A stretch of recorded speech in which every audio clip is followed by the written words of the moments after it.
subscribe our YouTube channel. Don't forget to like, share and comment. एक गांव में करण और अर्जुन नाम के दो भाई रहा करते थे। बड़ा भाई करण बहुत ही दयालु और दूसरों की मदद करने वाला था और छोटा भाई अर्जुन हमेशा यही सोचता रहता कि कैसे अपने बड़े भाई करण को लूटा जाए। एक दिन दोनों भाई अपने खेतों में काम कर रहे थे। काम करने के बाद करण अपने छोटे भाई अर्जुन के पास आकर बोलता है, भाई मुझे चारा लेने शहर जाना है, 5 दिन बाद लौटूंगा।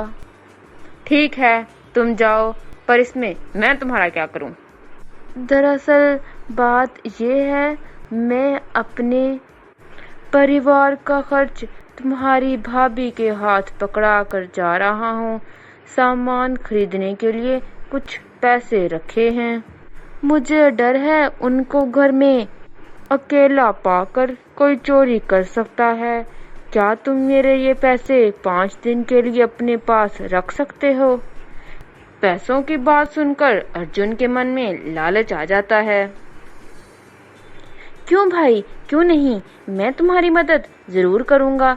आखिर मुसीबत के समय भाई ही भाई के काम आता है, तो मैं तुम्हारे काम ना आऊं तो और कौन आएगा। लाओ अपने पैसे मुझे पकड़ा दो और तुम बेफिक्र होकर चले जाओ। तुम्हारा बहुत धन्यवाद भाई। तो करण अपने पैसे अर्जुन को देकर घर की तरफ लौट जाता है। दूसरे दिन करण शहर जाने के लिए निकलता है। सोनाक्षी, मैं शहर जा रहा हूँ, तुम अपना ख्याल रखना, मैं 5 दिन बाद लौटूंगा। ये कहकर करण शहर की तरफ निकल पड़ता है और करण को गए 5 दिन गुजर जाते हैं। करण चारा खरीदकर घर वापस आ गया और करण की पत्नी और बेटी बहुत खुश होते हैं। आपने आने में बहुत समय लगा दिया, हम बहुत फिक्रमंद हो गए थे। हाँ सोनाक्षी, चारा खरीदते थोड़ी देर हो गई। थोड़ी देर बाद करण अर्जुन के घर अपने पैसे लेने के लिए जाता है। अर्जुन भाई, मैंने जो तुम्हें पैसे दिए थे वो मुझे लौटा दो ताकि मैं अपना सारा सामान खरीद सकूं। पैसे? कौन से पैसे? तुमने तो मुझे कोई पैसे नहीं दिए।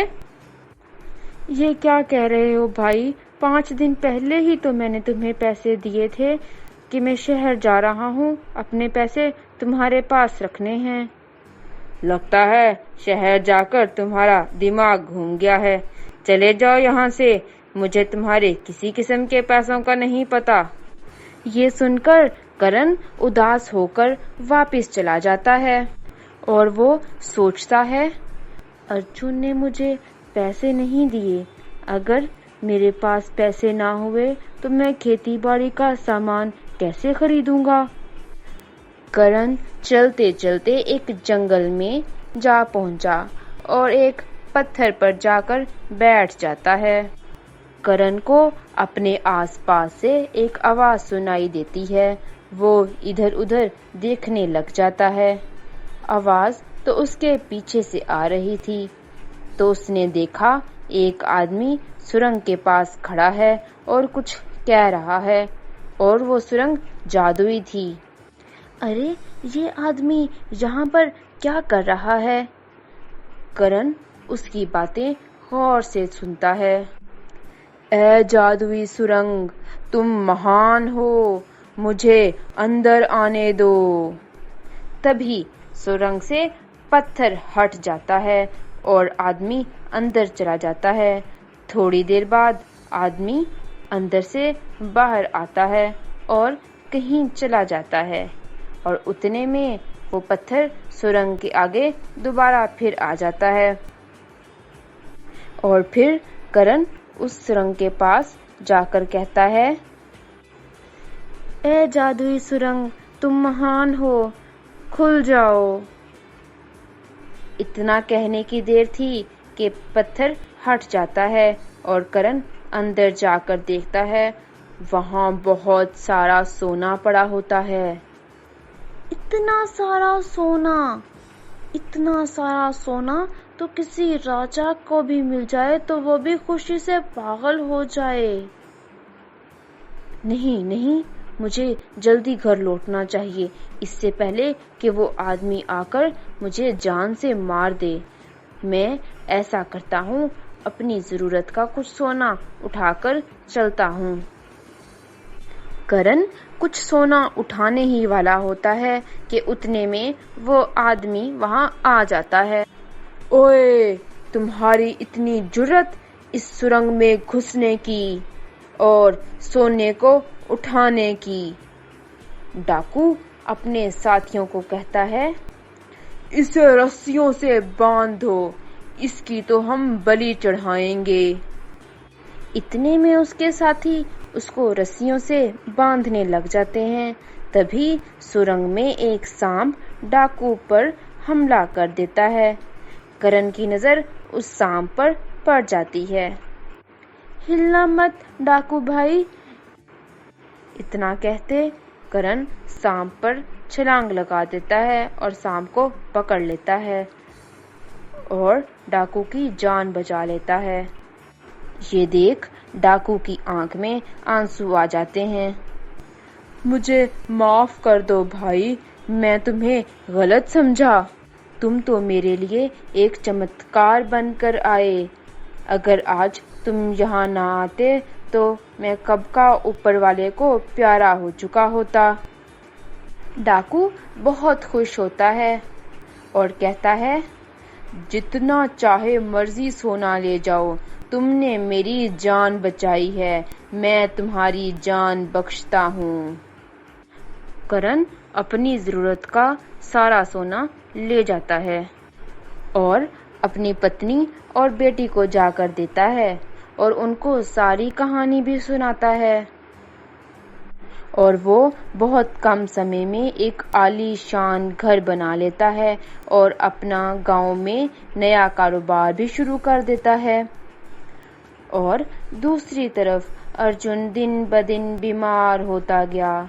अर्जुन को एहसास हुआ कि शायद ये मैं अपने भाई के साथ की हुई ज्यादती की सजा पा रहा हूँ। तो वो अपने भाई के पास जाकर उससे माफी मांगता है। भाई, मुझे माफ कर दो, मुझसे गलती हो गई, मैं अपनी गलती मानता हूँ। तुम चाहे मुझे जो मर्जी सजा दे दो और तुम मुझसे अपने पैसे भी वापस ले लो, बस मुझे माफ कर दो। इस बीमारी से शायद मुझे निजात मिल जाए अगर तुम मुझे माफ कर दोगे तो। करण बहुत ही दयालु था। करण ने कहा, भाई, मैं तो तुम्हें उसी दिन ही माफ कर दिया था। तुम तो मेरे छोटे भाई हो, तुम्हें एहसास हो गया, मेरे लिए यही काफी है। फिर वो दोनों भाई हंसी खुशी रहने लग जाते हैं। तो दोस्तों, आपने इस कहानी से क्या सबक सीखा? कर भला सो हो भला। हमें कभी भी किसी के लिए बुरा नहीं सोचना चाहिए। अच्छा सोचने और अच्छा करने वालों के साथ अच्छा ही होता है और बुरा करने और बुरा सोचने वालों का अंत हमेशा बुरा ही होता है। आशा करती हूँ कि ये कहानी आपको बहुत अच्छी लगी होगी। कृपया अपनी राय कमेंट में जरूर बताइएगा। आप सभी दोस्तों को अपना कीमती समय देने का बहुत धन्यवाद।